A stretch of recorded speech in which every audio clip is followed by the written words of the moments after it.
Hey everybody, welcome back. It is the Fantasy Rugby Yanks. My name's Jared Dyke. I'm Ben Glauser. Let's buzz through this just a wee bit if we can.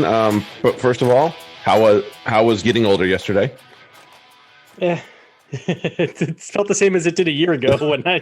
Yeah, that's true. That's about the time that we clocked into lockdown too. So it was. I have not been. So my I was working. So I was working at a different division of my company. And the offices are like a quarter mile apart. It's really not that huge a deal.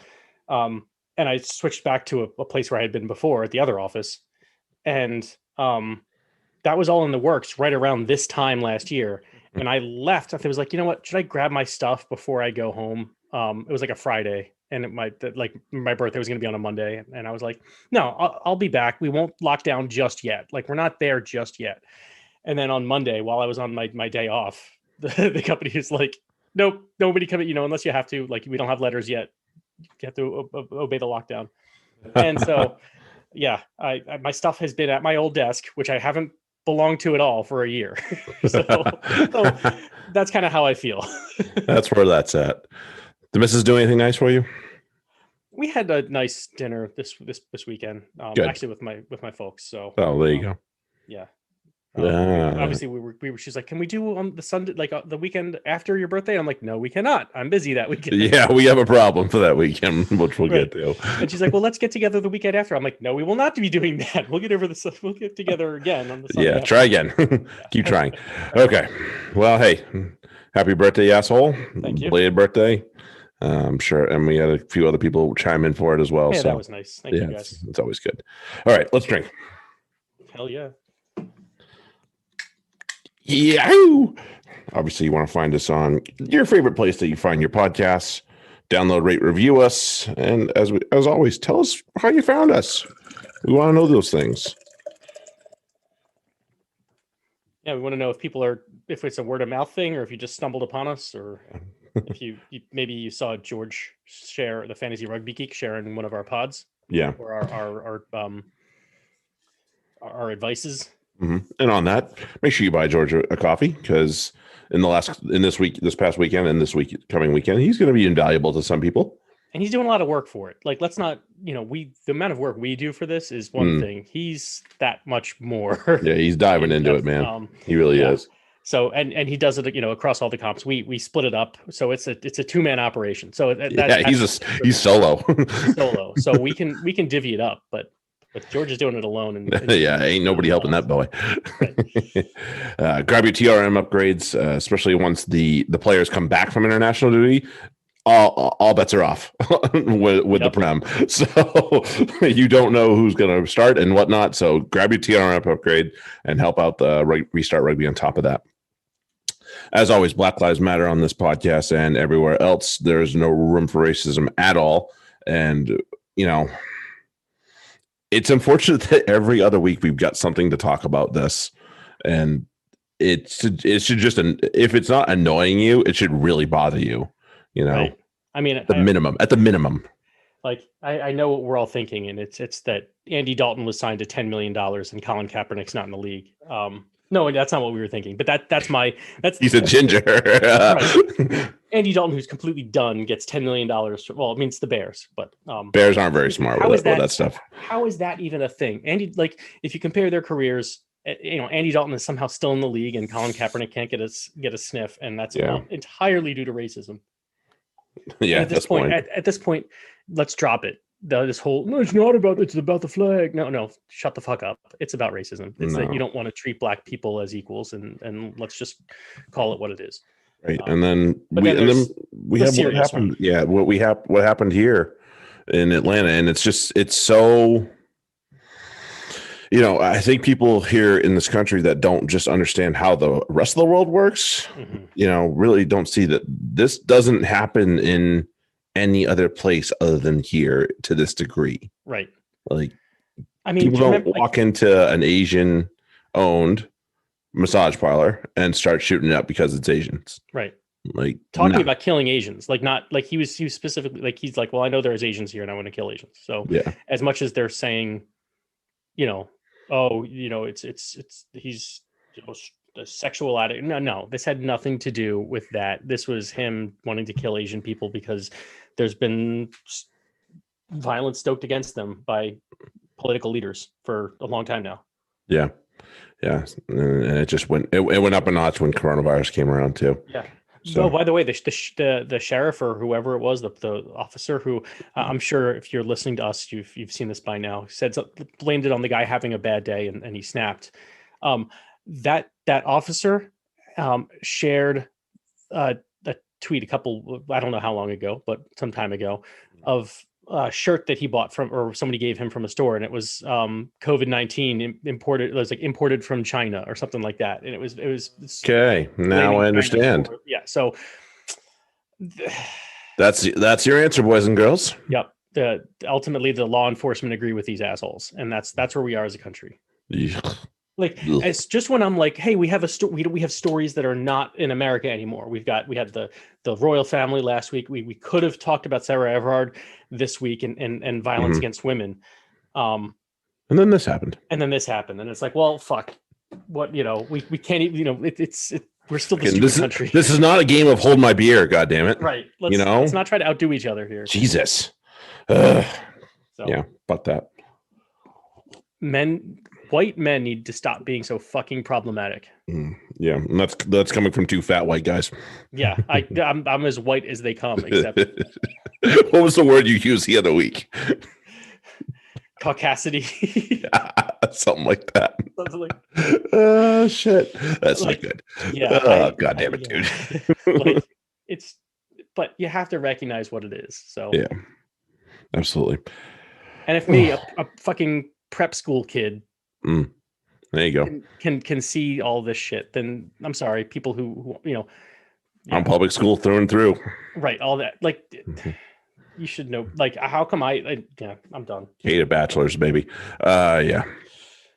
Hey, are you excited for this weekend? I am totally excited for this weekend. We have a huge undertaking going on, but we need your help still, folks. We need we need a little less than $300. You guys are doing awesome so far, but we need a little bit of help. So give it that final nudge if you can. If you can't give it that final nudge, share it. That'd be awesome. Get a friend to help out. It's a good cause, right? It's for a food bank. So $10 here, $10 there. All of a sudden, we're home, right? So let's get it done. So final schedule after I've cocked it up a couple times, and I can't tell time. So that happened. Also, I think they switched one of the matches on me. I swear to God, they did. But anyway, so Saturday we are doing our super Saturday Watchathon, bleeding into Sunday. We will kick things off at 10:15 with Scotland versus Italy, and then we'll move on over to Dublin for Ireland and England at 12:45. Jaunty on over to Paris for France and Wales, which could be the big decider right there. If Wales win, that is all she wrote. Wales win the Grand Slam. And then we have the mighty Free Jacks kicking off at 6:30. Nice. And we'll be able to watch it in a really cool fashion, which we'll talk about in a little bit. And then at 8:35, we're going to explore the Allianz Premier 15s with the Saracens and the Exeter women kicking off. I'm excited to watch that match because it's obviously got the Saracens women, who I enjoy watching, like Rocky Clark and Poppy Cleo, but also the American women that play for Exeter as well. Katana, Kate Zachary, the beast that she is. Yeah, she's been fantastic too. Yeah, so awesome. I might have just totally screwed up Gabby's last name, but my fault. I will totally cop to that. I apologize. 10:40 in true Super Rugby fashion. 10:40 p.m. We're going to be watching Hurricanes and Chiefs on the end of that, which is good because again, Hurricane supporter and a Chiefs supporter. So not only and we're now like 12 hours into this. Yeah, we'll be focused on that one. 12:45, we start rolling into the Prem with Quins and Gloucester. I know Newcastle and Gloucester first, but we're going to do Quins and Gloucester first because we need something to just kind of push us through that 12 to 1 o'clock hour or so. So we'll do Quins and Gloucester. Newcastle Wasps will follow it at 2:50. 4:55, Bath and Worcester we'll go with, and then at 7 o'clock we will pick up the big one from Super Rugby Aotearoa with Blues Crusaders. 7 o'clock. 9 o'clock, we'll roll into Exeter and Leicester, and then they will lead us into the final match of the Watchathon, which will be at 11 o'clock the next morning, Northampton versus Bristol. It's going to be fun. And of course, you're free to donate in the time while we're on air too. Like, right. don't stop donating just because we hit that click live button, So do that. And yes, and please let people know that will be watching rugby for the 24 hours. Yeah, I got asked at one point, well, are you going to stop at all during this? And I'm like, no, we're watching rugby for 24 hours. Yeah, it's like the whole time. The whole time. Yeah, so it's awesome. Just a few big shout outs. Thank you, Chris, Regina. My in-laws both donated, so that was very nice of them. Nice. Our boy Sean. and then Julie, thank you very much.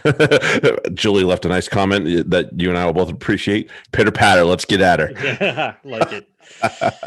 So yes, get yourselves to Greater Boston Foodbank website and get yourself on the donation list here, kids. It's good for a good cause. Okay, player movement. So we talked about DC's retirement last week, and in the same day that I just it went over my head, Sonny Billy Williams hung him up. He did, and good for him.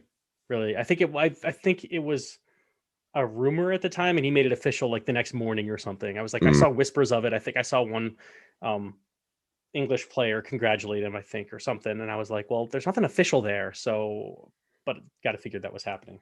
Yep. I mean, he may have announced it, and again, it's just not in our media, so we don't. Oh, right. Yeah. So it's offload king. Just yes, getting the ball to someone else in space was something he was okay at. He was quite good at. He was quite good at. Yeah, that dude. And he's such a great person too. Like that is just and. Rewind, and it was played all over the place again this week. Was him giving that medal to the kid that came onto the field, and just that just spoke volumes to who Sonny Bill is. So, right, love the man, and the game will miss him, no question about that. Yep. And speaking of people that are really good human beings, CJ Stander's calling it good, and I like it. He's South African born, but. That is somebody that if you cut, he'd bleed green big time. He'd bleed Celtic green, no problem. Yeah, and he like you said, he obviously his family going back home was a big motivator for it, and I can totally understand. I do. You have to appreciate it when athletes walk away when they're at their best, right? And he's absolutely at his best, and if he's earned enough to make himself and his family comfortable for the rest of their lives, right. Then hell yeah, good, more power to him to he's a very physical player, and that takes a toll on you over time. So oh yeah, absolutely. And there's something that speaks so much about him in the one moment that speaks about him is the next game that Munster played after Axel Foley died, and Anthony Foley, he had zero issue with changing out his uniform to 24. Like 24 looks really weird on a pitch. Like, let's be real about this. But like I saw it the other week, they had somebody who had to replace his jersey, and they replaced it with a 24. And it's like, why do you even have that jersey? So he was, but it was a no brainer to him. And, I do vividly remember the day. I was going into the app to watch Munster and Claremont in the Champions Cup. And I'm like, ooh, this will be fun. I was like, ooh, it's not on. And I was like really confused. I was like, where the hell is it? And I went onto the Twitter and I was like, oh, that's not good. And Anthony Foley had died. I was just like, oh shit. And it was not even a question for CJ Stander. He said, yep, I'm not wearing 8. I'm wearing 24 because that is, Anthony Foley deserved that. And to CJ Stander and what he's done for Munster and his country, he deserves an absolute tip of the cap, and he deserves to go off into the sunset and be happy. So the question I have that I saw someone comment on it on the Twitters. So, and it seems to make sense because you'd think, especially with the Lions tour coming up against South Africa, is his retirement after that? Is he going to stick around? Because he said something like he's retiring from Irish rugby, but he's playing out his contract for Munster, which extends, I believe, past the Lions. What would be the Lions matches? So it's possible that he could still play there, and because it would make sense, right? It would be one of these things. If he's in the running for the team, you don't pass that up. It's like one last go. Like I'm going out like that, not just with your Irish, the performance that they put in the Six Nations, and you'd want to kind of wash that out with a good Lions tour. Yep. Yeah, so no, I imagine he is. I'm being selfish here. I want to see CJ Stander play for the Lions. Yeah, I think he's definitely in that running. He should be, at least. Right. He's definitely one of the better ball carriers in the Northern Hemisphere. So there's no excuse for him not being on that tour in some capacity, as even if he's like your starter on the B squad, on the midweek squad, or however they're going to do it. Agreed. We had re-signings and a couple of big jumps, including Francois Hugard jumping ship from Worcester to Wasp.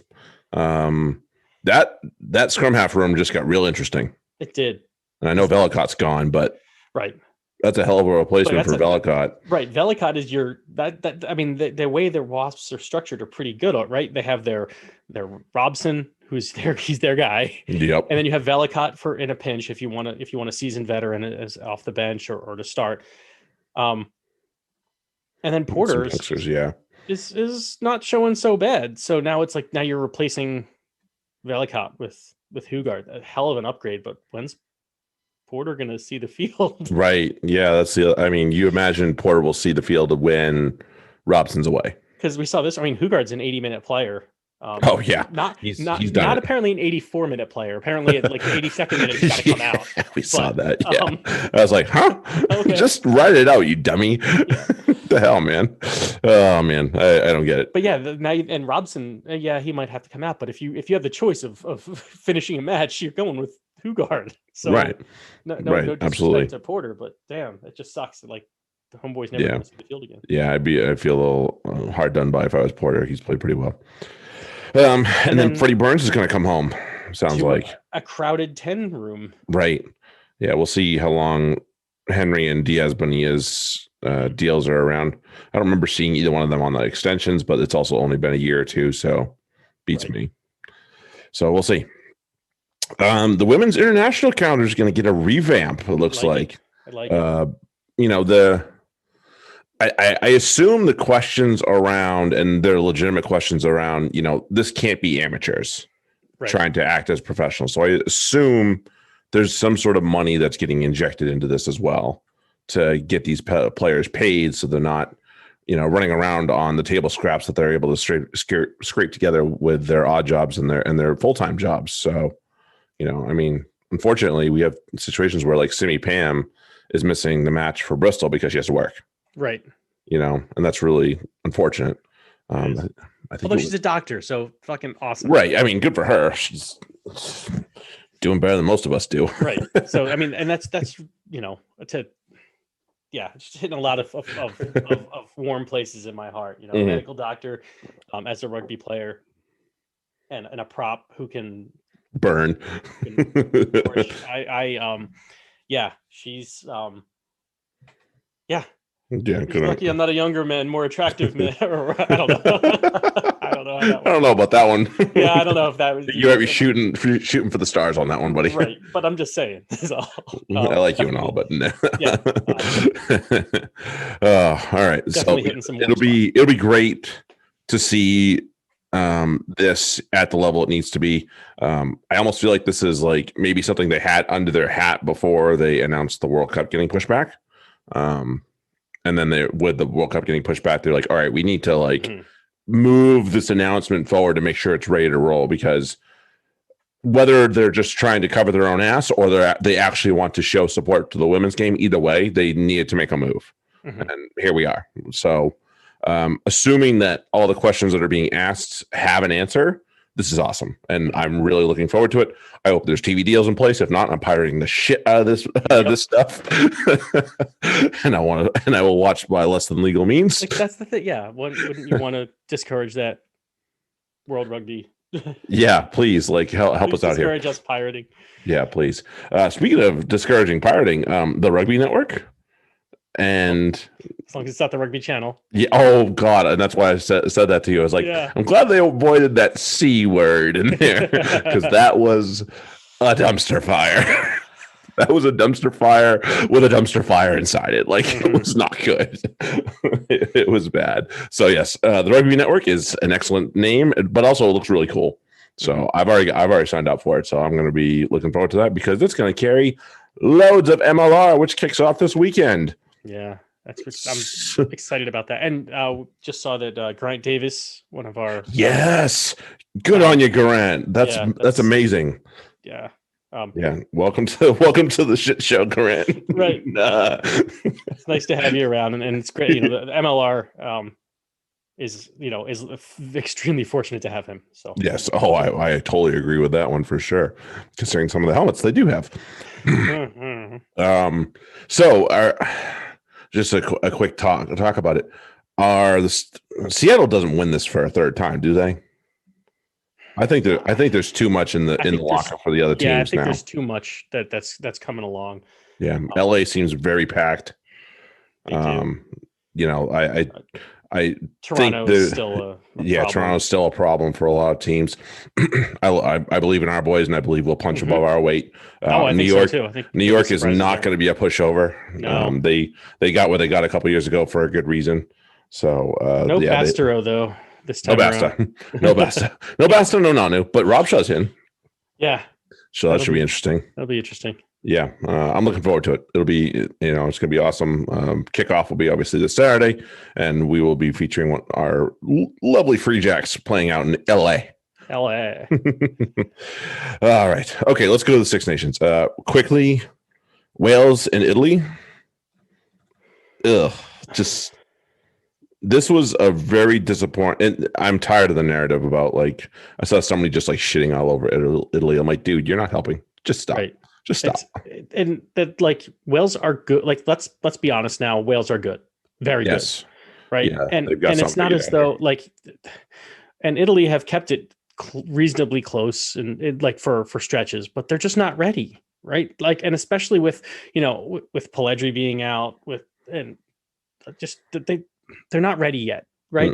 They're still miles better than the next competition. So this whole kick them out of the Six. No, it's still good competition. They always rise to that competition, whoever it is that they try and replace them with. Right. So. They're just not there yet. No. But they are getting better. There's a lot of good to like about it. They just can't sustain it. No, it's tough. Yeah, they have their starting line is very good at this point, and I don't think we can deny that. But we see the problem in depth, even with the injuries they currently are looking in, with Bram staying out, with Pellegrini out, just this couple names that come to the top of the head. I would love, you see what Mayer does, and Bonnie Ioane when they keep him on the field. Yeah. So there's a little bit of stupidity there. Why are you not taking? Take your defensive winger off, damn it. Right. Anyway. But imagine if they had a Pellegrini too. It's the attention that those players eat up.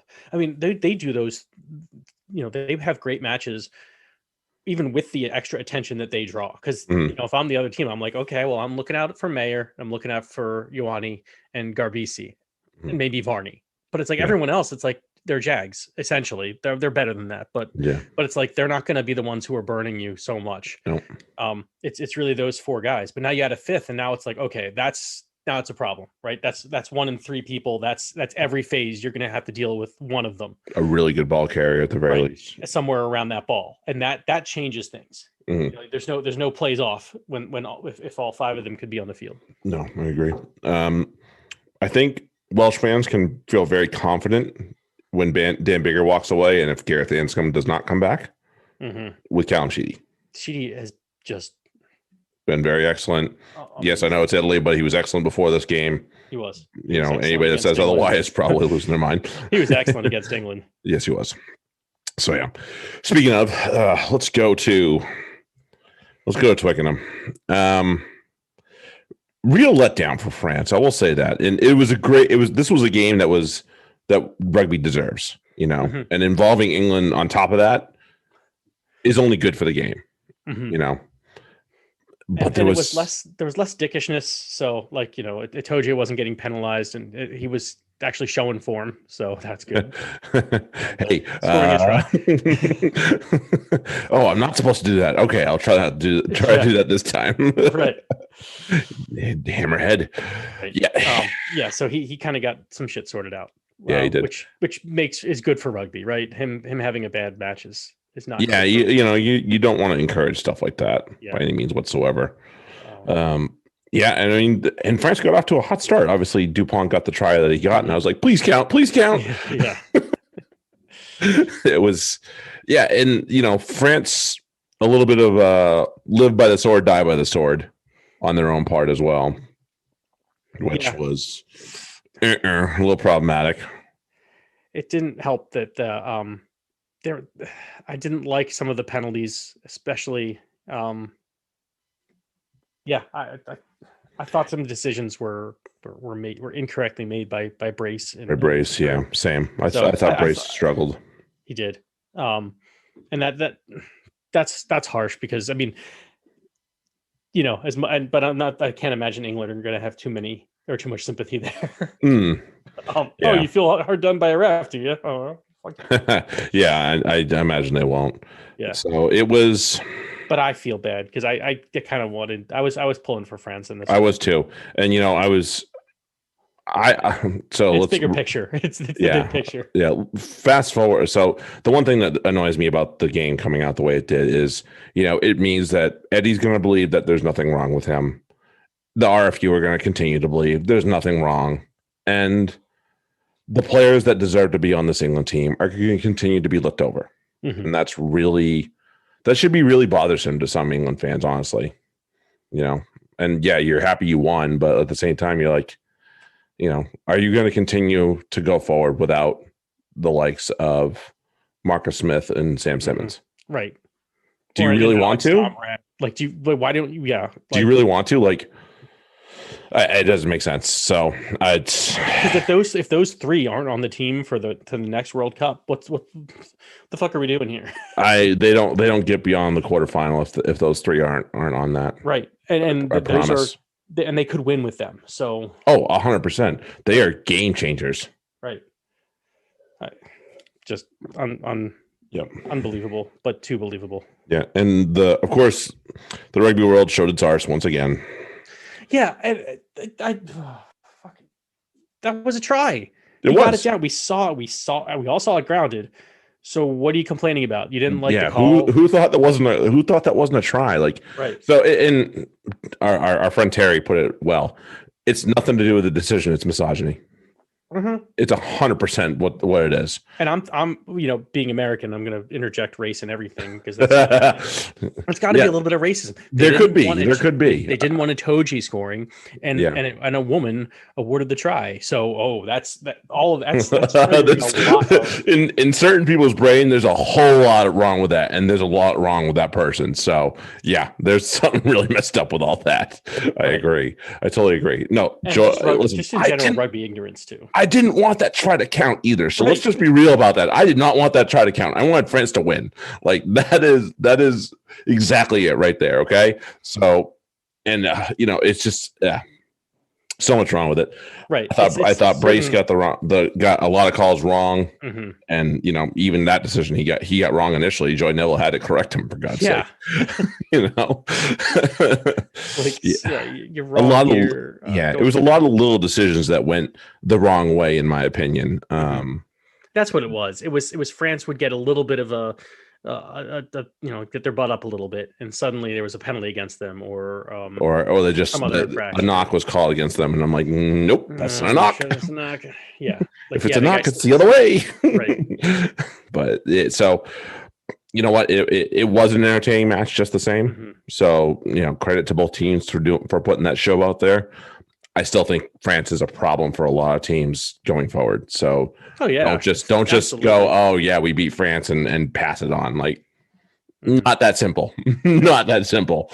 This is still and Ntamak was clearly a decoy. Right. No question about that.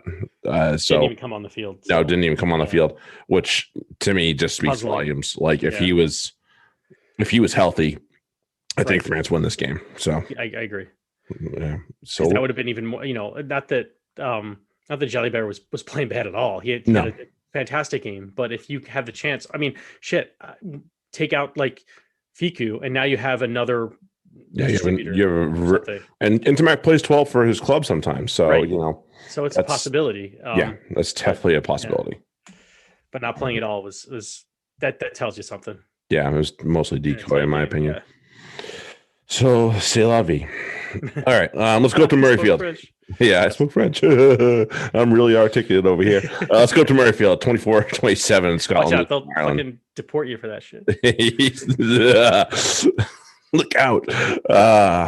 This was really unfortunate for Scotland. Like, Finn Russell going down and having to put Scott Steele at 6, and they still only lost by 3. So credit to the boys in blue, but also to Ireland to just getting the job done. Mm-hmm. Yeah, well done to Ireland for that. It was and to not, again, similar to France, they had Conor Murray sitting right there, and they left it in the hands of Jameson Gibson Park, and he delivered. Mm-hmm. So good on him. That's what you do when you start rotating guys through, when you're trying to build a squad for the future. Something like that. It's a hell of a concept, I know.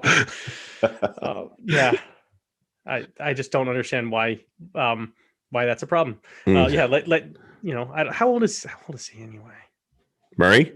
No, Gibson Park. I'm gonna look him up. He's a little younger. He's not much younger. Yeah, he's not much younger. But that means you have a guy you could mid-age guy you can trust, mid-career guy you can trust. Mm-hmm. He'll have another he'll be available for World Cup, and maybe probably not the next one though. No, probably not. I think Craig Casey is probably the guy that they're waiting on. I agree. I think I got that right. Hold on 1 second. That sounds right. Let's see. That's it. Craig Casey. Yes. Yeah. Craig Casey is those alliterative types. Profile. He's 21. So that's probably the guy. That's probably your guy. That's probably the guy for real. How do you run a game that has a lot of potential? Give it a French referee. Give it Roman Plot at that. And that's what we got. Oh, he's so bad. He's so bad.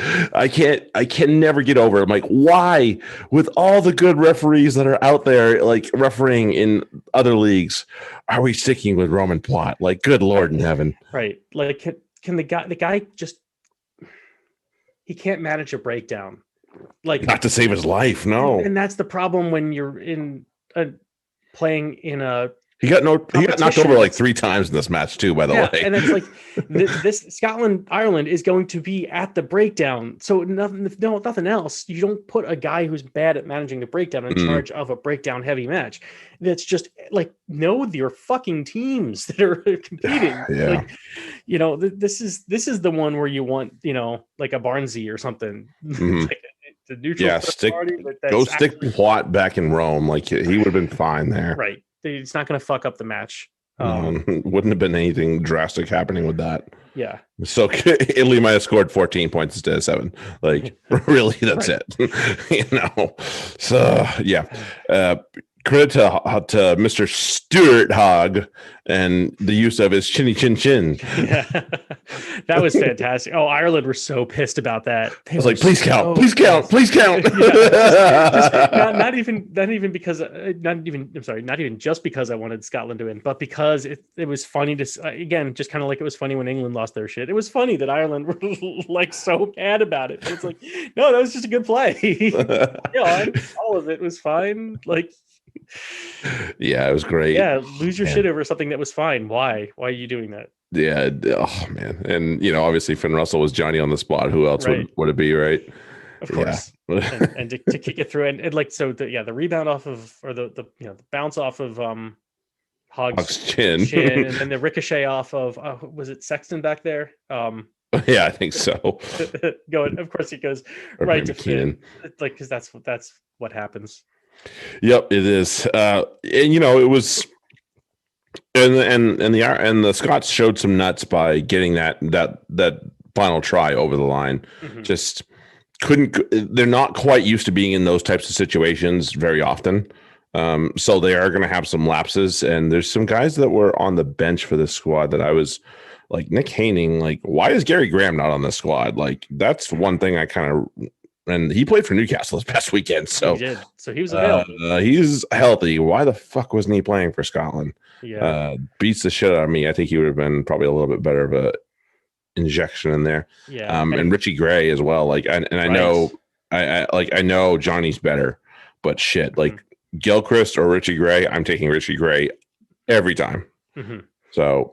And I would have liked to see Darcy Graham get on the field more. Mm-hmm. How much did he play? Not much. 18 minutes. Yeah.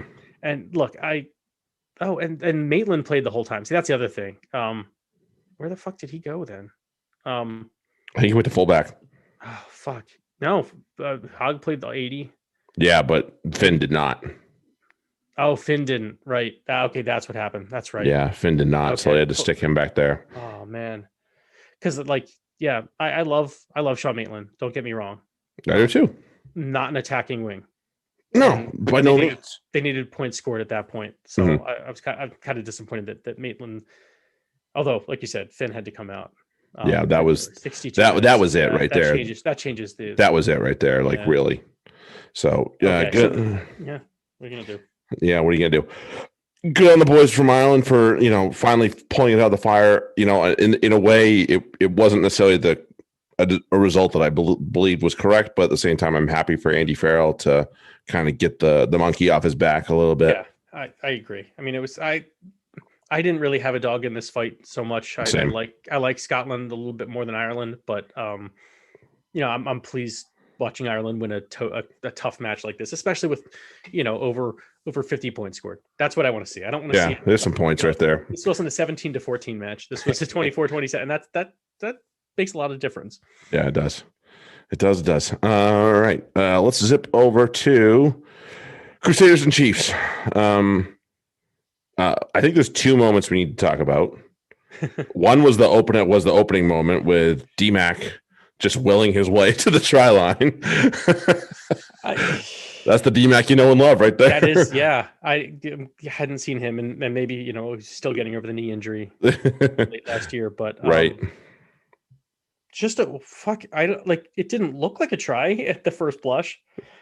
I couldn't see how the fuck he scored it, and then they show the replay. It's like he just put the ball down. I was like, it looked like so many. He made the one dynamic movement. Yeah, but nobody was a lot of people in the general area, but nobody stopping that. Okay, take it. Right. That's very much a D-Mac thing. If it's right there, oh, it's just right there. I'll take it. I'll do it. I'll take that inch. Yeah, that's fine. Yeah. And then the knock. Oh yeah. Pass. So for all that people are talking about the captain's challenge, like it's still subject to a cock up like this. Like that's why it's not a perfect thing, and that's why I don't care for it. It's you're never going to make it a perfect thing. So just let it fucking be. But that's such a Kiwi thing. So as much as so I've kind of sorted out what my bugaboo is with a couple of different referees. So the French basically can't manage the breakdown, and they cock it up, or any physical contact like scrums, bad at scrums too. But like open play, hey, play, whatever. If it happens, it happens.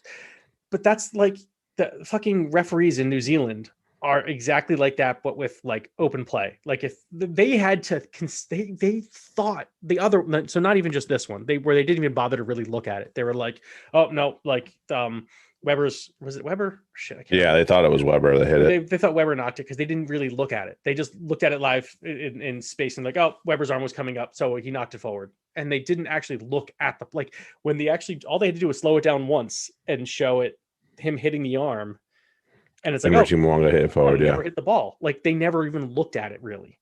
But then the other one that happened almost like immediately afterwards, where it was the Sevu Reese flying down the right wing, throwing a pass just past the stripe that's at the 22, the 5 meter stripe that's at the 22.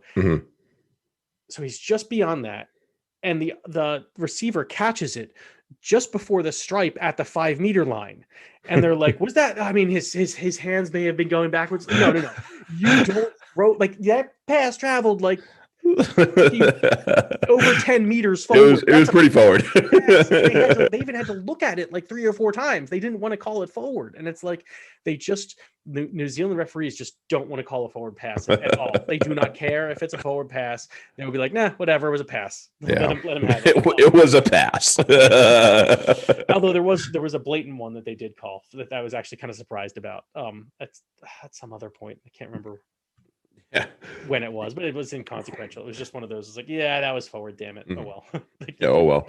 But it's like that didn't end in a try. These other two basically ended in tries because the first one ended in the penalty try and yellow card to Weber. Right. After all that, that fucked me in FRD too. I'm so pissed. That's it, right? That's the match, because Crusaders, the Chiefs were 1 point down at half. And no, that's not the position you want to be in against the Crusaders. But if you can choose a place to be against the Crusaders, 1 point down at half, I can live there. I can live in that space. Right. I can at least have a little bit of hope for the second half. But you just have to worry if they don't get into their, we're just going to lay points up on you now. Which they did. Of course, with the man up, they're going to do that. So yeah, they're good at that.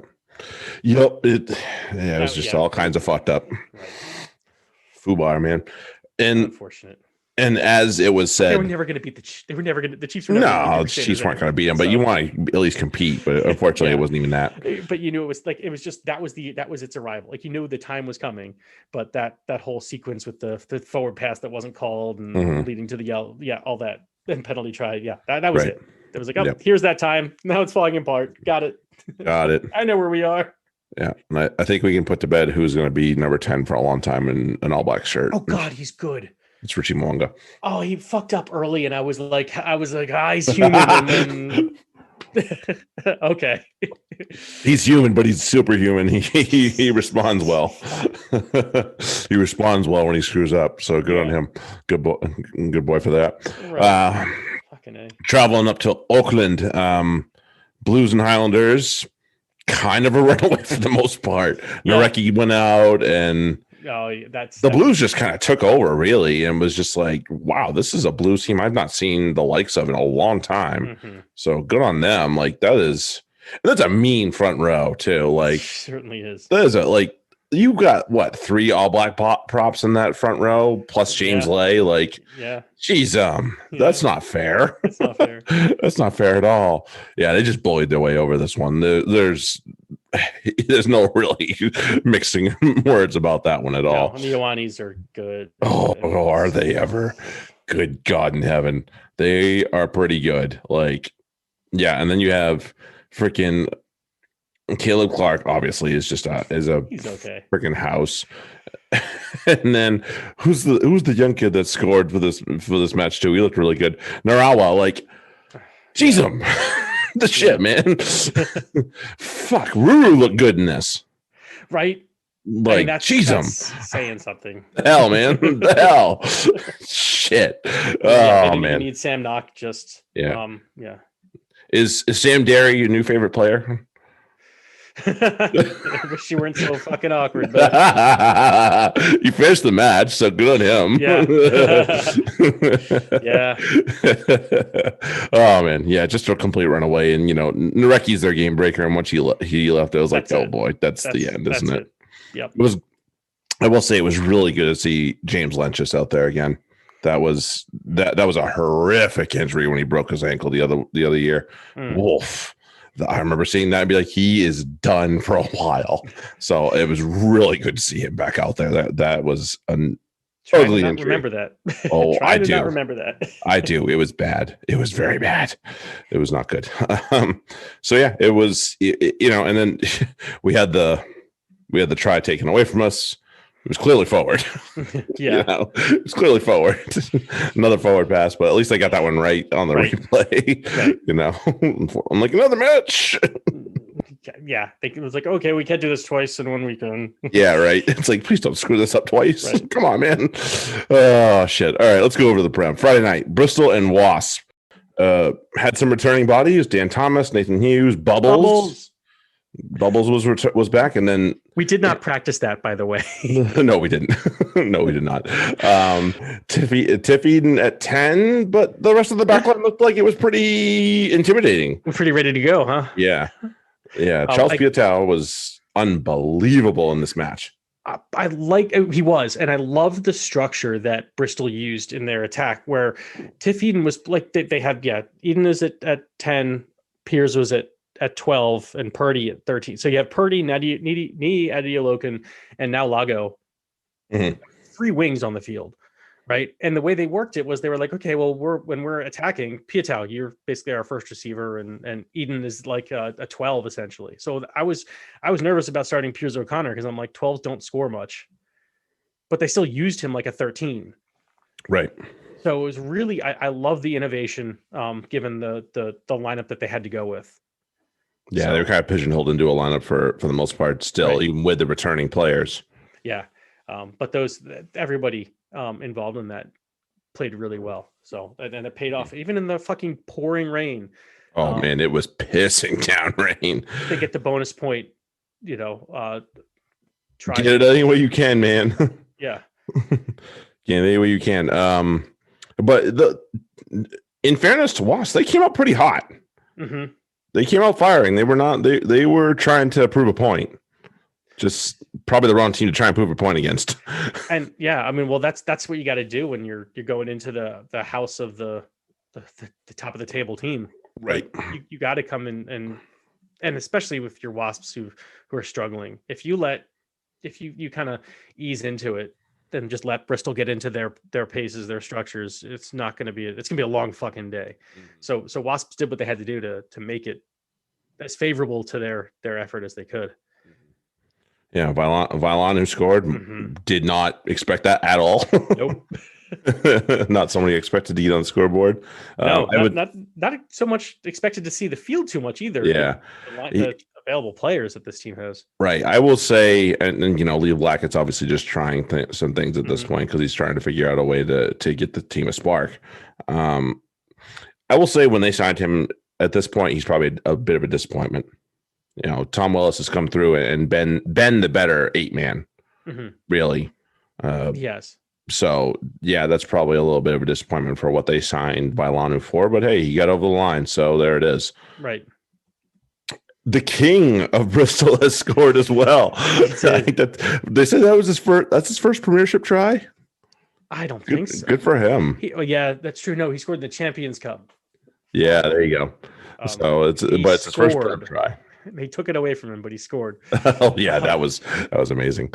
So good on Joe Joyce. Mm-hmm, he's Bristol through and through, and you saw how excited the players were for him. And good on Jimmy Gopperth for telling the ref, don't bother going up. He scored. I appreciate stuff like that more and more every day. Like, mm-hmm, don't go. He got it. Like, right.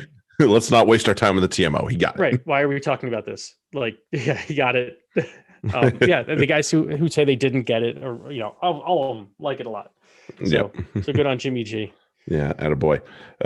Yeah, so Bristol, this is the sign of an excellent team. Obviously, they're missing lots of pieces. Some they'll be missing for a long time. Some they'll get back soon, and they're still just able to muscle out.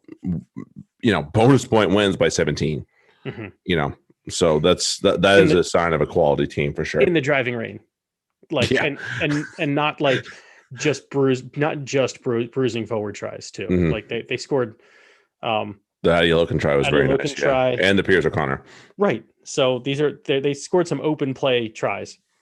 Absolutely. Not like another team that we'll get to in a little bit. Yep. Yeah, we're gonna zip over to Muddy Park. I refuse to call it Sandy Park at this point because that's not grass and that's not sand. That's mud, and an awful looking pitch. I'm sorry for the groundskeepers that have to deal with this pitch because it looks like it's just not helping. But damn, it's in awful condition right now. Like the people, I understand there's weird people out there who have this thing against artificial turf. But you're going to tell me you'd rather see that? I would, if you're going to play in conditions like that, fucking play it on turf, because at least the ball, the ball will be still a little slick, but players just couldn't run. They couldn't move their feet. They affected their ability to play rugby because they had to, deal with the footing, and that just kills it. Annoying. It just, it's not, it becomes just a fucking splush fest, and that's not cool. With teams that want to play open style. And I get that's that benefits Exeter tremendously to drag them down. But if you had, you could treat your field better. I don't see how there's an excuse for having a field that fucked up. Yeah, I mean, at this level, that should be an embarrassment. Like, they should be embarrassed to have a field like that, to be perfectly honest. We see other pitches that are better cared for too. That's the other thing. Like, it's not like we see like Bath's, the Rec, like that field that's torn the fuck up. Yeah. But the next weekend, there may be patches that are bad, but after a few weeks, it's fine.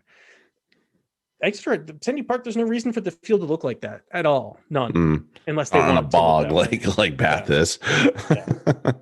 Yeah. And the stoop looks immaculate most weeks. As does Ashton Gate. There's a lot of nice looking grass pitches, and sorry to say, Sandy Park is not one of them, but to the rugby, we will get there eventually. Quinn's just let this one slip away. Like, frustrating for the Quins. When Lewis went off, I thought that was the end of the match for me. Yeah. He's just so much for that team, and 55 minutes in, so he was still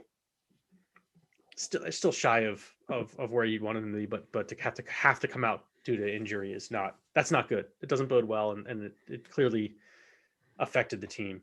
They're not the same because they're not the same without him. He's just that good. No, he's clearly got an influence on this Quins team, as their captain now.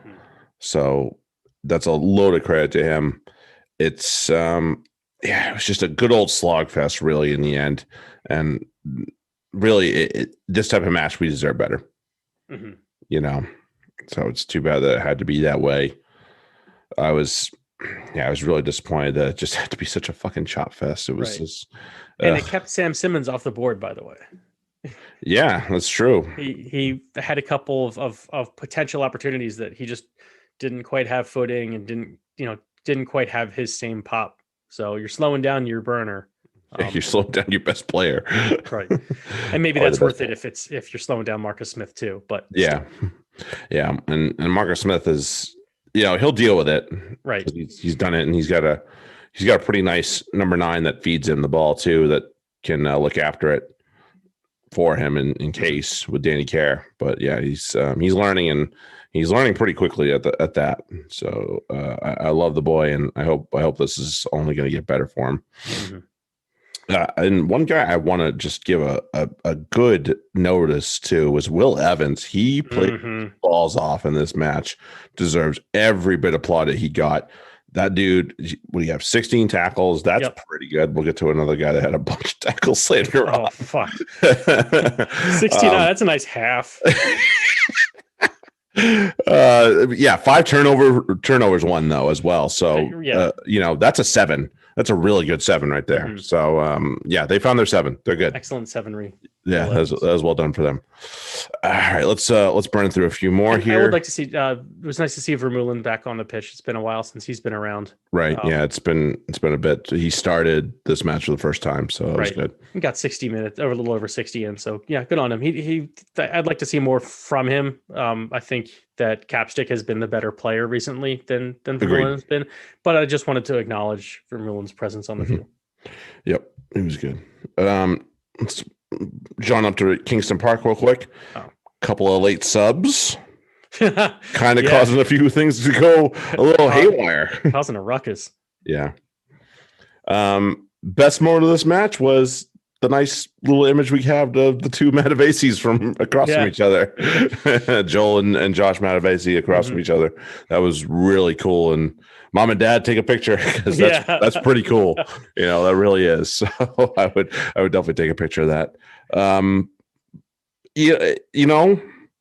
There's something about this Bath team that just seems to have started. They're nudging in the right direction after having a very, very bad run. They lost last week to Exeter. That's a tough ask, right? But they beat Sale. They've won 3 or 4 matches before that. So, good on Stuart Hooper and his boys, because this could have been just once they lost to Exeter, they could have just gone back into whatever it was, their shell. They beat Northampton before that. They beat Sale, and they beat Gloucester. So they're beating some of the teams they're supposed to beat, but at the same time, like. That was a struggle for them before. Yeah, that was not something that was easy for them in that really bad run. So because they should except with everyone except for your Sale, Exeter, Bristol. There's nobody in the league that Bath looking at them on paper, I'd be like they have no chance in this. No, if they should be beating the majority of the teams. So and they weren't. So it's not just like they're the Shags. They're like Gloucester, unfortunately, who are having a tough season. But they should be beating Gloucester even if Gloucester weren't having a tough season. Yep, just on paper, right? And Newcastle have been kind of the bitches to play against. To be perfectly honest, they're hard to beat. They're losing matches, but they're hard to beat. They're not an easy out. Make you work. Yeah, they're not an easy out. Generally, make you work for it unless you can score 6 forward tries in a match. Tom done it too. Jack Walker had one. The hooker hat trick. Yep. And then Henry Thomas had one as well. And Underhill had one. Early. He had the early one. I say it to you, and I'll say it here. Tom de Glanville belongs in Bath's best 15, bar none. He absolutely is right. He's their 15. That dude is a hot stepper right now. That dude's got some feet. Right. I mean, outside of Rory McConaughey, Jonathan Joseph, actually, I thought he showed well in this match. But it's basically McConaughey and de Glanville as those are your impact players. If you need to play, they're your guys that you want. Yeah, from the back line. Yep. No argument on me. Back row for Bath in this one was very intriguing. Tasty. I liked it. I called it. So I was happy the way it looked too. Because damn, that is fuck. I like Miles Reed. I feel yeah, I mean, what are you going to do? Keep Talupe Falatau out in the form he's in? Right, like, you're not. But you're not. So good. I mean, good on Bath for having that type of. But think about this: if your back line, they go into some knockout play. It's Falatau, Underhill, Mercer with Miles Reed as your back row sub, and then you whichever one needs to come out of those 3, he can replace, and you slot. So if like Mercer has to come out, you just slot Falatau back at 8. Back at 8, yep, easily. If Underhill has to come out, you put Reed at 7. Like you have the options. Yeah, they're spoiled a little bit there. That's really nice to see for them. Hell of a back row. And it was a little disappointing for me because this is what I wanted to see for a back row for Newcastle, save Mark Wilson, Graham, Vandervault, and Chick, and really they disappointed. They did a little bit, and that's really unfortunate to see because I thought that was definitely one of the best. Vandervault back had rows. 24 tackles. I thought he showed up. That's very 760 right. Of that one. So it's like he played well. For the most part, he did have 5 missed tackles though. So, but he had 29 opportunities. Like, damn, right. He's in the right spot, and he's there at least. Yeah, team. That's yeah. They got some operators in space. So So good on the Bath boys for getting that done. Let's hop over to a disappointing thing that Alex Sanderson should have. Northampton 17, Sale 14. Alex Sanderson's going to absolutely rue this one. They controlled a lot of this match and somehow came out the wrong side. Territory, possession were both in favor of Sale, and that's their game. Right. And it took a late try from Lude to really make it a game. I mean, it was 64th minute, so it kind of got to squeaky bum time. But yeah, Sale, they're not, they don't have enough in it, and especially against a team like the Saints, who have been just Swiss cheese when it comes to defense. Yeah, they just don't have the attacking options you need to cut them up, and they have the opportunity to cut them up was there. Yeah, but I mean, when you're rolling out Hill and Sam James and McGuigan, those are three players that just aren't gonna. They're not gonna move the ball unless like a miracle occurs. So like it's just the way it is. Yeah. Hammersley was okay. Reed is young, but didn't. He showed a couple sparks, but they just don't have much going on back there. Right. So it's gonna be rough. They're gonna struggle to take advantage of the weaknesses that a team like Northampton have. Mm-hmm. Yeah, really disappointing for them. All right, we'll top over to Gloucester and Leicester. Again, something that I felt a match I felt like Gloucester probably had within their grasp, and Leicester are winning ugly. This is what they do, and this is how they're going to do it for a while, I have a feeling. So it's that was a rough match. Yeah, it was. It really was. It was fun but rough. Yeah, there was a lot of meh about this match. Right. Ed Slater's scoring was yeah, it was a great score against his old club. Yeah. Yeah, it's so good to see him back and scoring. Mm-hmm. Yeah, absolutely. And you feel like Gloucester attacked better in this match than Leicester did, but yes, I agree. They were very inaccurate at times, and that's what killed them. Which has been their fucking bugaboo for forever. They're very Worcester-like in that respect. Yep. No question about it. And Leicester were a little bit too. Let's be real. Right. Yeah, it was just that Leicester somehow put more points on the board. That's really what. Yeah, they shoved over one extra one, which was the Wells try. That was it. Yeah. Really, that was it. Oh man, I don't know what to tell you. So let's go real quick to Sunday. If I were to tell you that you were going to have 73% possession and 81% territory, you'd assume that you won, right? Right. And that's Worcester in a nutshell. And they lost 20-17, London Irish win. And if there was a man of the weekend to play, certainly in the league, it has to be Blair Cowan. Like, jeez. Holy he came off at the very end. He had 34 tackles. He missed one.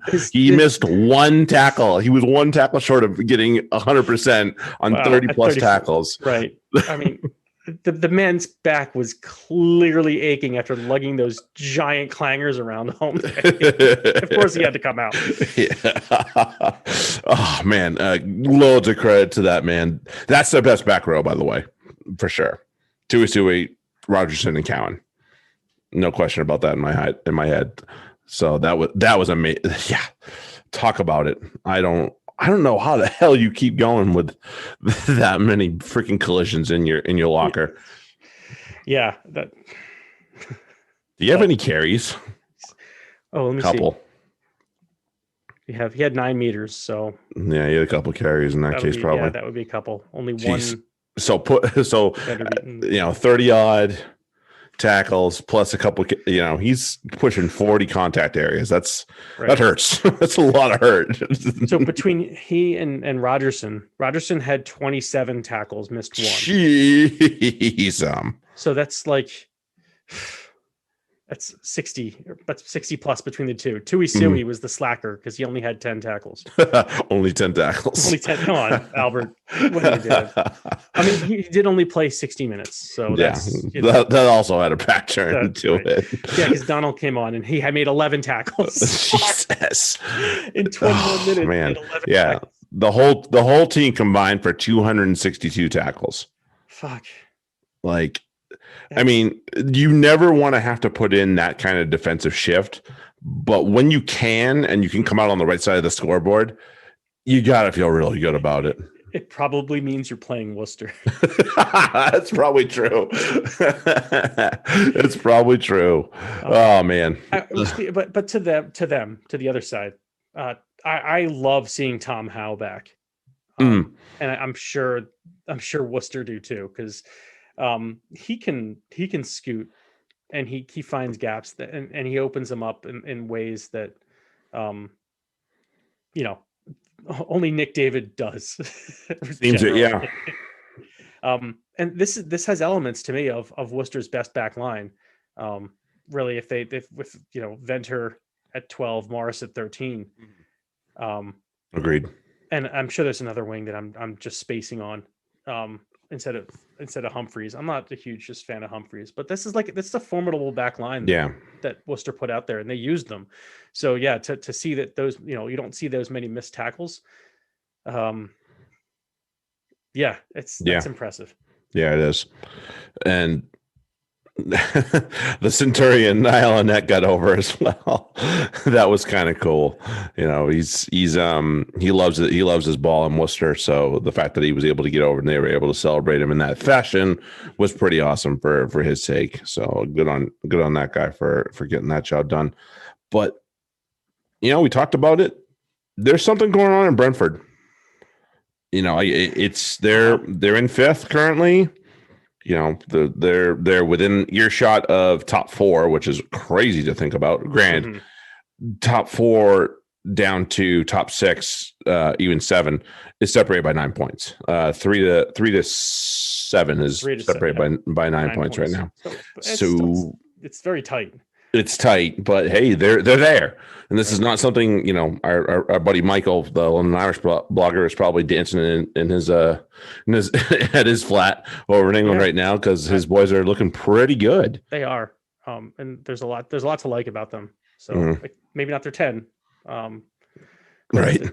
Which I did find it was interesting that people on the Twitters were saying maybe this, because I think the Prem was boosting his effort, and they're like, maybe this isn't the weekend to tout a rapist as a decent play. Maybe just put that away. Yeah, put that in the locker, guys, please. Right. This is not this ain't it. Yeah. But other than that, that's really the only sour spot. That's really the only thing keeping me from outright falling in love with the London Irish the way I have fallen with theirs. Like fix that and we will talk. we will have very good conversations. But that is a problem that I need to acknowledge. Yep. I think it's a problem everywhere. Otherwise I would fucking love the Irish. Yeah, no, I feel it. All right. I would Put go AJ over on the Irish. Fucking there you go. Trade him. I would go over Champions League, but we're trying to keep this to a dull roar. We'll talk about it on Saturday. I promise. Yeah, I promise. We'll have loads of time to talk. Exactly. And we'll try and talk. Brethren, actually, a couple of our Six Nations brethren are going for the number 1 overall spot in that on TR. That's our boys. So all right. This is not a fuck around competition. We got multiple people at the top there. Yeah, man. When I'm somewhere not near there. Right. Okay. So in that case, let's do some start sit. I think I start this one off if I'm not mistaken. Yeah, you have the first one this weekend? The Rebels versus Taz? Yeah, that one. All right. This one is not, it's pretty clear going in what's going to happen. The Rebels have been in close matches with everyone, and the Taz are just fucking getting pounded. I mean, the Taz even lost to the Force. So let's be honest about what we're looking at here. It also shows on the score on the fantasy scoreboard. The Taz are just, they're still actually pretty tough defensively, but they give up points. So Rebels front row, Joe Powell. For them, I'd temper expectations because the Taz are actually decent against those positions, but everyone else fucking go. On the other side, the Rebels defense is fucking rough to opposition. To go against, yeah, I would avoid everyone except for Will Harrison and the Taz front row. Maybe Tizano and maybe Newsom because you never know. All they need to do is right. I kind of like Newsom. Right, they're gambles in that case. Yeah, I think because the Rebels aren't bad up the middle. in terms of being like, they're kind of middle of the pack. Outside back would be a problem, in my estimation, at least. So yeah, there's that. All right. What about the force? Anything? Anybody? No, I don't have the force. I have the force. You have the force. Duh, I have the force. Had Rebels Taz, dude. Which one of us is Reds and Force. Yeah, say which one of us is more drunk? Jesus. All right. Anyway, that brings up a question: Are we drinking this week? Not much. Yeah, right. Jeez, I'm gonna fall asleep if I do that too much. Let's be real about this. Right. Okay.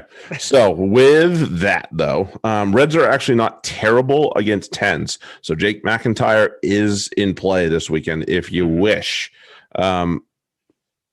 Also on that note, their the front row might be okay. I'm not gonna lie, the front row might be okay. And then the Reds are a little tough against outside backs, but Richard Kahui playing outside, and he's a midfielder. It's better. The choice of the two, midfield against the Red or outside back against the Reds, you want the outside back, so you're gonna take that. So Kahui is a go this week. On the other side of it, the Force aren't terrible for the most part, but there's also points where you're just like, it's Swiss cheese. And outside back is one of those places that it's like, look out. So here it goes. So that would be, there's going to be a couple of new bodies out there, it looks like. So Vunivalu is the one, and hopefully I don't screw this up. Dreosese. I don't know if that's it. Either one. Yeah, they're both fine. If you're desperate for a new outside back and they're on your wire or you picked them up on a hope, then this is actually probably an okay week to play them. Fair enough. And then on the other side, you want to just be a little weary of the word that I'm thinking of is the midfield. So the actual midfield, like current Johnny, just expectations. Kind of meh. Word. All right. Aotearoa. On to over the water to the Kiwis and Hurricanes versus Chiefs. The lineups aren't out yet as the time of recording. I believe that they'll be out at the time of release tomorrow because I think they're going up in a couple hours. Probably, yeah. I don't know who's playing in this match, but my suggestion is play them because this is going to be like. This could be a points fest, yeah. This should be a points fest, a fantasy points fest, if not, just a scoring points fest. But I was looking at it, and like the Chiefs are really strong against front rows, and but then I'm like, wait a minute, the Canes have a fucking front row, like their hooker, doesn't matter who it is going to run on you. So yeah, it might be Coles. It might be Coles, it might be Riccatelli. He's going to run. So I can't even tell you to sit a front row against the Chiefs. So expect points. Like take the risk, even if you're not sure.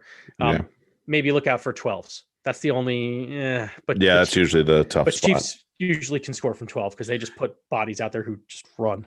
Yeah, and 12 for the Hurricanes is usually Lamape. Right. So same thing. Never mind. Just go everyone. There's that part. Unless they stick another playmaker at 12, it's probably going to be Lamape. Yeah.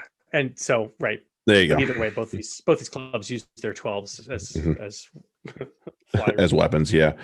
All right. Blues Crusaders, big clash, 3-4 in average as points against as well. So this could be tough. Or it could be a big fantasy day. I'm not sure which one, so we're going to make some guesses here. Right. Blues front row is the one front row that can probably go toe to toe with the Crusaders, so you can probably feel okay about playing them. So I'll give them a thumbs up. Akira and Hoskins, let it rip. Crusaders aren't super strong against loose forwards, and they're two of the better ones in the league. So you're going to give that a thumbs up too. On the other side, as far as a sit, Ruru played better. This is the wrong team to get cute against, though. Like, no, Crusaders are number one against scrum halves at this point. I would bet Knock is the starter for this one. God, I hope so. Or Christie's back, then there you go. That's the best one. That's their best option for sure. On the other side, Mwanga, this sounds like a duh moment, but actually Blues are number 1 against fly halves. So, but you're still playing him. So let's be real about this. And then also Blues are have surrendered their most outside back points to fullbacks. Will Jordan, thumbs up, rock and roll. That you should feel confident about that one. On the other side of the coin, Scott Barrett, you're probably not going to sit him, but Blues teams are number 1 against locks. And I think he's the odd man out between he and Sam Whitelock, which doesn't say much because he still probably get like 6 points, which is great for a lock. But I'm seeing Whitelock get like 11 and him get like 5. So there you go. Mm-hmm. All right, starts. Okay, my start of the week is coming from a pretty outmatched match from Australia, and yeah, I got to go with Reece Hodge. I see him having a pretty big day. Taz are struggling against midfielders, and he's a midfielder who can run, even if he plays at 12, which I'm against. But there you go, Reece Hodge. Well, everybody sit Reece Hodge because he's my start of the week too. And the last time we did this, it ended poorly. It was Tamua. It's Tamua. All right, we're doing it again. Yeah, I agree. Like he is a great player for both he and for the Rebels in Australia. And for whatever reason, the Taz are Swiss cheese up the middle. Reece Hodge is an amazing player on top of all that. So yeah, he's my start of the week for sure. Who knew? All right, let's hear your sit. Well, let's try this again. So since week 1, this guy's not had a big week, and he's going up against really tough opposition with shall we say less than ideal situations, although they've had a rest. So maybe it'll spark them, but I'm not counting on it because these guys have played 2 really good opponents and they've shut them down. My sit of the week is from Australia. It's from the same game. It's Jack Maddox from the Waratahs. I was this close to picking either him or Nwakatawasi. But I decided to go across the pond and go with a match because the Crusaders are fucking good against 10s.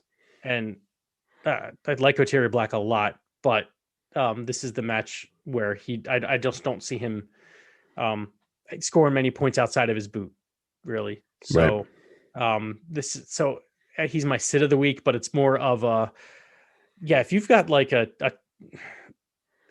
pretty much like any fucking buddy else that may have a chance at scoring points, start them because I would not expect Black to crack 10 this week, and that's really what you're looking for. Right. All right.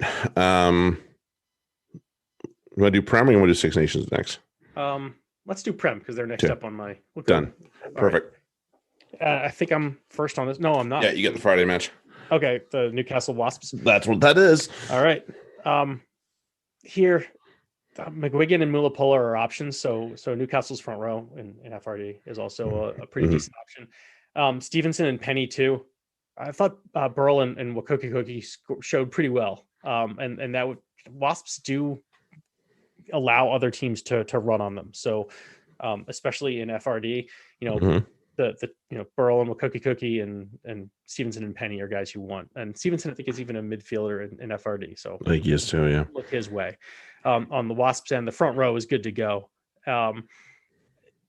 They may Barber is knocking down their doors trying to get on the pitch, and they're only going to be letting him stew for so long. Yeah, no kidding. So any week now, expect him back. So that's still a good get in FRD. Hold on to them. Bassett over Kibarigi at the wing. Bassett seems to be scoring points, and Kibarigi is still he still hasn't scored so high, I think, since he came back from that concussion. Right. Not that I'm blaming it. It's just that's the cutoff, it seems. Yeah. Gaskell is a big go. Newcastle give up points to Locks, and Gaskell's been he's been on fire. I'd still hold off on Umaga for now. He's problematic. Yep, he is. I agree. Fantasy. Yeah, Quins and Gloucester. Gloucester are middling to porous as fantasy defenses go. Could be a good day for the Quins. For the Harlequins, we'll go low. Props are a tough find, and I'm actually going to name a bunch of them in my Prem starts this week because that was something that Ben and I talked about. Quadzilla is one of them. Go get him. Tyrone Green, if you haven't noticed, he's pretty hot. Even after Exeter last week, he's still totally worth it. So give him a go. Brownie's probably an FRD only this week. Gloucester are good against fullbacks and TRM only. So just kind of make sure that he's in your FRD lineup only. James Chisholm last week's probably a fluke and a once in a blue moon thing. So I'd go ahead and bench him. On the other side for the Quins, or for the Gloucester, Quins are a weird one. They're top 4 in points against in TRM and bottom 4 in points against in FRD. Meh. No idea how that happens, but it happened. For Gloucester, Ed Slater, the Quins are good against second rows, but I think he still gets the lion's share of everything, and he seems to be just gobbling up everything thrown at him. So give him a go. Carreras looks like an extended run for him out there with some of the injuries that have been picked up, and obviously there's also a guy named Ollie Thorley that's suspended. So give him a go. Quins do surrender points to OBs and wings, so there's that. On the other side of the coin, 12 Trees could be a tough date for him if he's back in the middle. Quins are mean up the middle, so FRD only just because of his boot. And then Ackerman, again, tough against eights. He's not amazing. He played well this past weekend, scored well. So if you're really inclined to, you can play him in FRD, but that would be it. Okay, over to the aforementioned rec for Bath versus Worcester. If you hadn't heard from when we talked about it earlier, this show, the Bath front row is back. So yeah, go. I'm done. Tom Dunn. And Walker, if he might be worth a start even if he's on the bench because he'll get over. And Underhill and Mercer, as we talked about, are a great fucking combo. Yeah. Pay attention to Bath's 10 situation, obviously, because the fuck knows if Riesland dropping and Schumann seems to be hurt. So yeah, so who the fuck knows what's going to happen? But I don't think it'll affect Rory. So play him. Yeah. And as I said, on the other side for Worcester, Bath are still fairly leaky back there. So look at Tom Howe, Frankie Venter, Ollie Morris, and Nick David. Yeah, giddy the fuck up. Yeah. I grabbed Nick David for TRM. Hell yeah. Exeter and Leicester. This is going to be ugly. Forwards, bring it on. Backs, not so much. Leicester are a top 4 defense along with Exeter in points against in both formats. So for the Chiefs, Hepburn is this is a good week to roll him out there. He's fairly highly owned. This is the week to do it. Tigers are soft against props. Joe Simmons, this is also a good week to roll him out there. Fly halves do very well against Leicester. So go ahead and give him a thumbs up. I know he's had some rough weeks, and we've talked about how he probably shouldn't be in every lineup every week. He's okay this week. On the other side of the coin, Monder is still too highly owned for too little that he does, and Leicester are very good against halfbacks as well. So no. Giannis Kirsten, why? Like so much why with that guy. I had him for a hot minute because of his price. He's not productive, and Leicester are also good against locks. So yeesh. On the other side, for the Tigers, as I mentioned, Exeter are top 4 fantasy defense, so you got to find your spots. Dan Cole, if you're one of the 5% that own this guy, congrats. You can play him this week. Van Portfleet, if he's in, play him in either format. Exeter are extremely soft against that position. Wiggles is probably a TRM only because of the type of points that he scores. Again, sorry to mention this again. Freddie Stewart, no. Just no. Exeter are mean to that position, so sorry. Great player, not his week. Yeah. And again, same thing. Tough week for Kovas, Van Wyck, or Nadolo. Exeter again are also tough against the wings as well. So outside backs are just not friendly for them. Over to Northampton versus Bristol. Bristol are still that fucking roughness to go against. Yeah. But Tom James, I'd still go with him.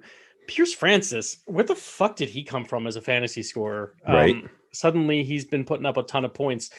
I'd back him against Bristol because they're apparently he's going to be their kicker. I would assume, and I think so. Right? If it's not him, it's Grayson. So yeah, and I don't know. Everyone else though, I'm just not sure about. So I'd kind of shy away from Northampton this weekend. Mm-hmm. For Bristol, temper expectations on the wings. So Northampton, as much as they give up points pretty much everywhere else, wings they're actually pretty strong against. So Nalago, Ideolokan, temper expectations. Don't expect as much. Mm-hmm. But Piers O'Connor, yep. Tiff Eden at 10 is a maybe. Nice. Okay, so well, as a point scorer, but Locks and Vui are very much a go, and Hughes at 8, yes, but sit the other flankers. So even Vui at 6, yeah, go with him because he should score points as the lock at flank, but their other flankers will struggle. Right. Yeah, I agree.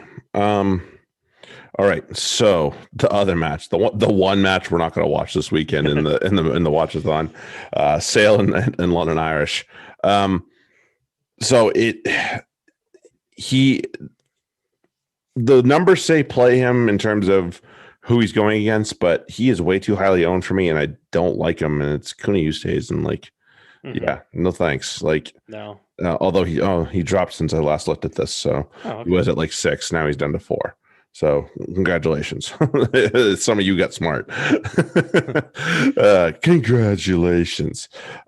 So yeah, sorry to leave with a negative on that one, but that was just one that kind of bugged me. I was just like, that seems a little bit off. But anyway, Acker's back. You can give him a go. London Irish aren't particularly tough against them, and he's probably going to play most of the match. He had his warm-up match. Yeah, he's good. He's good. And then as far as there's a lot of players on sale. Drive me nuts. And Faf is one of them. I'm sorry. Yeah. No. Well, he gets negative points. So no. JLDP is good though. Give that guy a thumbs up. He's a lock in FRD, and he plays flanker mostly. So, and he plays a good flanker at that. He scored this past weekend, obviously, as well. So that's your thumbs up there for the Irish. If Blair Cowan continues to make those kind of tackles, you are playing him because that's points in the bag. No problem. That's money in the bank right there. So that's a go. And also Ali Hassel-Collins seems to have come around. Yeah, so, he's back. Yeah, so he seems like his old self. I know Sale don't they're particularly tough against OBs usually. I think he'll be okay this week. Especially if Parton's still out. That's that being the kind of the caveat I'll put on that. Right. That's what I'll put on that. And then I love this guy, but for whatever reason, up the middle, this is not going to be his day, and he's not scored that well anyway. I'm going to say Curtis Rona's a no. He needs to score. He needs to score these days to get his score up, and he hasn't scored for a bit. No, so this is a tough outfit to score against. It is. So yeah, that's true. Know. Against Sale, that's pretty easy. Yeah, I'll go with it. All right, of the weeks. So my start of the week, you mentioned this particular match, and you may have mentioned this particular player, but I'm going to name him as my start of the week, and it's Hooker against Gloucester, all day, easy money. Scott Baldwin is my start of the week. Yeah, I like him. Yeah, he's played really well. All right, well. My guy is going against one of the more porous defenses in the league, and he's shown his versatility in the ways he can attack for his club. His club also just love to attack, period, which is why we love to watch them. And he is definitely going to drive that boat for a little while here. And if you haven't noticed, he might be one of the best fullbacks in the league right now. And yeah, so bringing all the experience from the All Blacks, it's the All Blacks and Bristol fullback Charles Piutau. That's my start of the week. I cannot tell you how close we came to doing that too. Doing it again here. The only reason I didn't was because I think Hooker will score more points than a fullback. Although, but yeah, if you're looking for a back of the week, oh fuck yeah, Piutau. Yeah, that's probably it. I think the worst defense against fullbacks is averaging 20, and it's that's not that much. But then you got to figure most fullbacks are fucking dog shit and score 0 points. Yeah, so, there's a lot that do. Right. So then Pietau is a very special. He's a special player. Yeah, for sure. But yeah, we came extremely close to having the same start of the week again. Yeah. My sit of the week, another one of your matches, and just a real bad matchup for a real good player, at least fantasy wise. Although I'm coming around on him as a 10 as well. I think he's I kind of thought he was a fullback at first playing 10, but no, he can actually play some little 10, but not this weekend. He's playing Exeter, and Exeter just fuck up 10s. So Zach Henry, yeah, find him. Sorry, kiddo. Yeah, sorry. Mine comes from the same match as my start. It's these guys are assholes to play against, and that's just no way around it in terms of fantasy. And I really, really like this guy as a player, and he's just, the whole family is one of my favorites at this point, and I love him. But this is a position that Bristol just absolutely murder, and it's hooker, and that hooker in this case is the Fijian and Northampton hooker, Sam Matavesi. Oh. We like seeing Matavesi's smile as they break. I know. We love that, though. We do love that. All right, let's rip through Six Nations real quick. I believe you are starting us off. Yep. For Scotland versus Italy. But yeah. So I was looking at guys who don't score too much or aren't, maybe not as highly owned as they should be. But Duhan van der Merwe and Darcy Graham, yes. And then other than that, don't go out of your way. You should, if you already have guys on your team, just fucking play them. That they'll score fine for their position. On Italy's side, Garbisi's facing the top fly half defense, and it's by a long shot. Scotland are killing 10s, so not a good one for him this week. Meyer and Biji should be fine because they'll get their opportunities. Mani Awani is only a problem because he's the guy they take off the fucking field when they get a yellow card. Fuck. All right. Yep, I agreed. All right. Let's go over to Dublin. Ireland, England. England are still sit as one of the toughest defenses in the comp based on average points against. What holes can we find for the Irish? Rob Herring, England have the worst points against for hooks. So go ahead and give him a thumbs up if you need a contrarian play at this point, which some of us are going to need in order to make some ground up. Any of the Irish locks are actually goes to Henderson, Ryan, even Byrne, maybe Byrne as a 6 even is probably going to be okay. That's a place that England seems to be surrendering points, which is really weird for England, but that's how it goes. On this other side of the coin, James Lowe, he's not doing it, and England have kept wings in check. So, and some really good ones at that. So I would say he's a no-go. With the exception of LRZ. That's different. That's a sore spot. Healy, again, he's not getting it done, and England are tough against props. So he's too highly owned and not scoring well. So I would go ahead and ditch him. On the other side, it's Ireland are now second to last in points, not dead last. Let's get some England players to fill your squad with Maxi.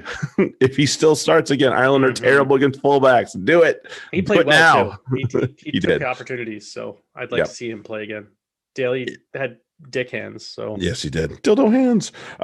Mark Wilson, Ireland surrender points to flankers, and this game might be his jam. So go ahead and give him a thumbs up if he's in your squad. On the other side of it, May, Ireland have contained some really good names. The Six Nations on wing. He's another one that's going to get added to this list. I feel like. So there's that. I don't even understand why he's still on the field, but that's me. Yeah. And I don't like this guy, and I'm not doing it just because I don't like him, but Ford, he's not the worst option this week. But there are some better options at the same time. So if you do have another 10 to roll out there, not named Ford or Garbisi, do it. That would be my advice on that. Agreed. Over to the match that everyone will be watching, especially us. France versus Wales.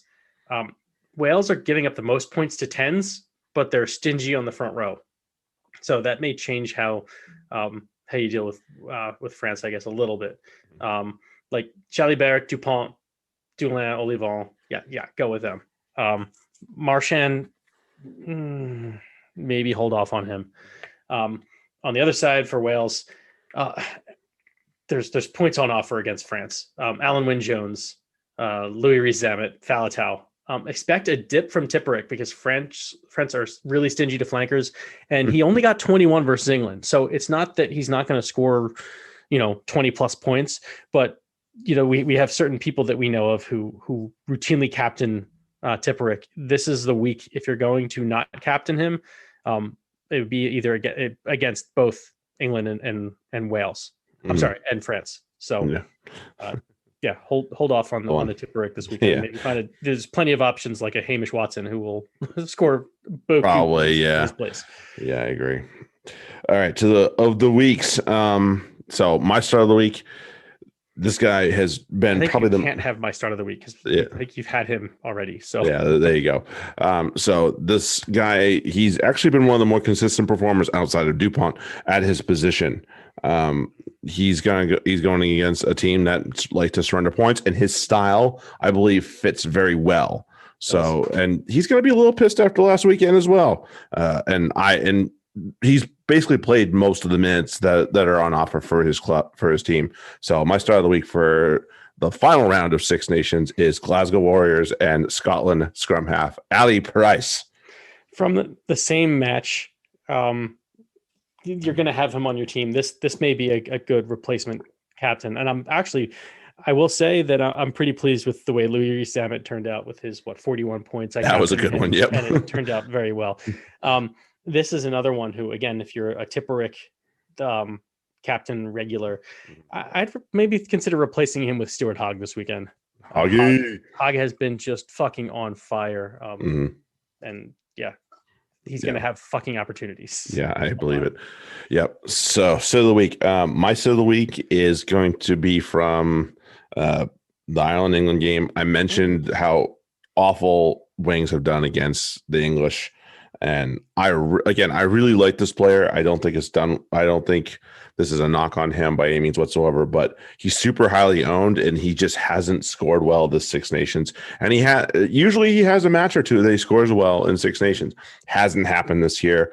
I don't think this is the week that it happens for him. And I really like this guy, but my sit of the week is Munster and Ireland winger Keith Earls.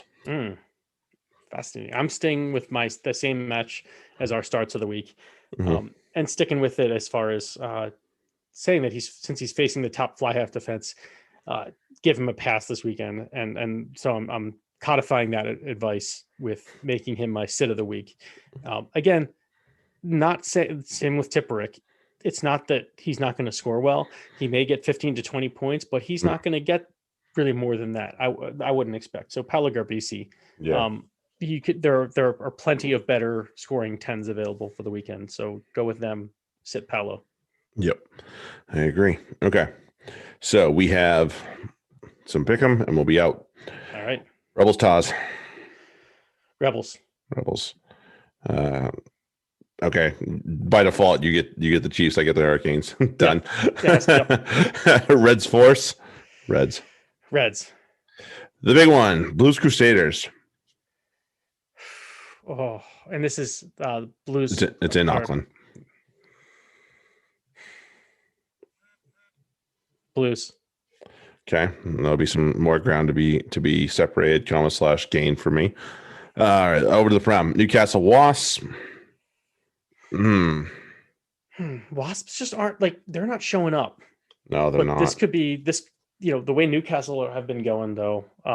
This could be a match where they get into form. And it depends on the lineup that they put out. So, I'm going to go with Wasps, though. I think they're good enough to get it done. It's one of those they'll struggle, but they'll get it over the line. They'll finally get it over the line. Yep. Yeah. I agree. Quins Gloucester. Sorry, Gloucester. You're going up against the wrong team right now again. Quins are going to be mad coming off of Exeter and a game that they couldn't play the way they wanted to play just based on the field conditions. So they're going to take it out on Gloucester a little bit. Bath Worcester. Bath. Yep. Exeter Leicester. Leicester gave him a game for a little while last time around at Welford Road. Yeah. This is going to be at that muddy park. Yeah. And Leicester are not built to operate in those conditions. So no, not yet. And they're not built to operate against the Kansas City. No, Exeter Chiefs or the Kansas. They're really not built to operate against. Definitely not built to operate against them. But certainly not Exeter either. No. Yeah. So then we have Northampton and Bristol. Bristol. Bristol, yeah. Yeah. I don't think the Bears are going to stumble to a team like the Saints. I think they're just going to say we're better than you. We're going to outclass you. Yeah, they figured it out a couple times so far. Sale Irish. This will be interesting. This is at AJ Bell. Okay.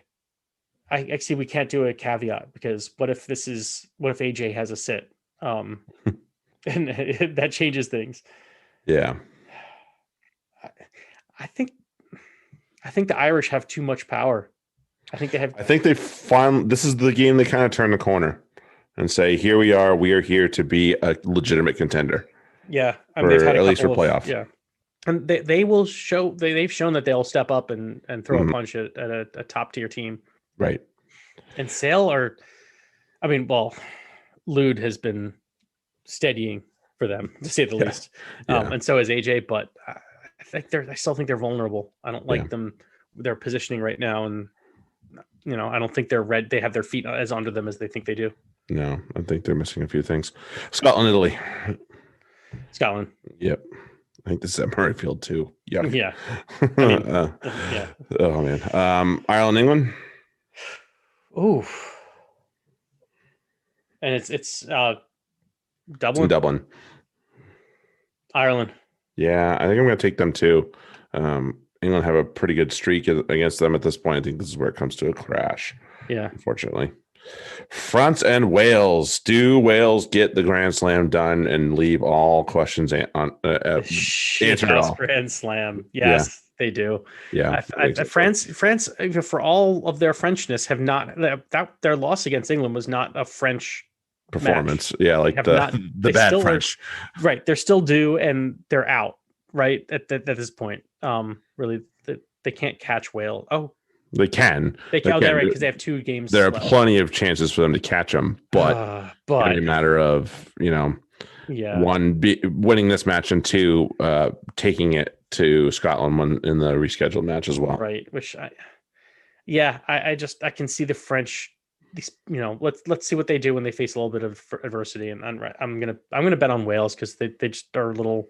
They're touched by something right now. Yeah, they've been pretty deep. They've been well gathered with themselves there. Okay. Wait, so who are you going? I'm going with Wales. Okay. Yeah, I am going with Wales. Didn't get an official ruling on that one. Got that one. Official ruling is okay. So, buy Fancy Rugby Geek Coffee. Fancy Rugby Podcast at gmail.com for questions. Get at Ben or I for start sit stuff. This is the website. Get to it, folks. We need $250. I just checked. We got a nice donation from somebody. So we need $250 here, US, for those of you that are abroad. my.gbfb.org/TFry Watchathon, TFRY Watchathon, all one word, no space, no hyphens, none of that crap. That'll get you to the page. Donate. Kick us on. We got to get to 1,000. We got 250 to go. We've got 1 quarter to go. Come on, folks. Let's get there. We're almost there. Let's get there. Come on. We can do it. I know we can. So other than that, we will see you guys on Saturday, probably. Feel free to hop into the chat and say hi. We'll have it up and rolling. And if you just want to tweet at us, we'll both have our computers. So that'll be also fairly easy for us to communicate there as well. Other than that, we'll catch you guys next week. Have a good one. Later. Cheers.